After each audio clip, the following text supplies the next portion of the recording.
Good day everyone, welcome to my channel. So in this tutorial video guys, we will learn how to display or print a series of numbers from 1 to 20 using while loop statement in C++ programming language. Before we start, I would like to say thank you so much to all my viewers, silent viewers, and supporters in my channel. Thank you for watching my videos. If you are new with my channel and then you like this video, please hit the like button. Don't forget to share, and please support my channel guys by clicking the subscribe button. So let's begin. Okay, so basically I'm using dev C++ in writing this program.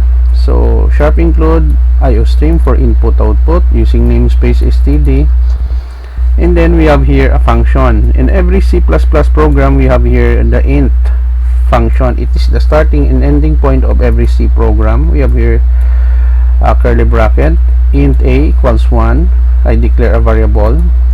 Always remember guys that when we are declaring a variable to be used in a looping statement, the data type should always be an integer. So an integer, it refers to a data type that can only accept whole number, positive and negative number including 0. There are no decimal places.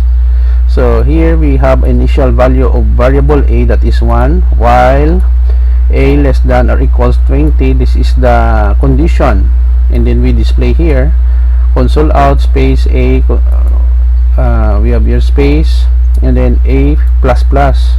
So a plus plus means a increment by 1 or by 1, and then we close in the new line here, and then we close the body of our main function.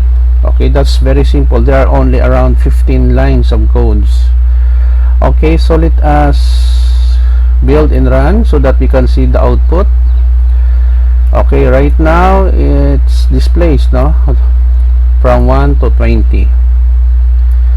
Okay, so that's it. So we are able to display a series of numbers from 1 to 20 using while loop statement in C++ programming language. This is the end of our tutorial video guys. Thank you so much for watching. I hope that you have learned something new in this tutorial video. Don't forget to like, share, and please support my channel guys if you are new by clicking the subscribe button. See you in the next video tutorial guys. This is your friend Jake saying bye bye for now.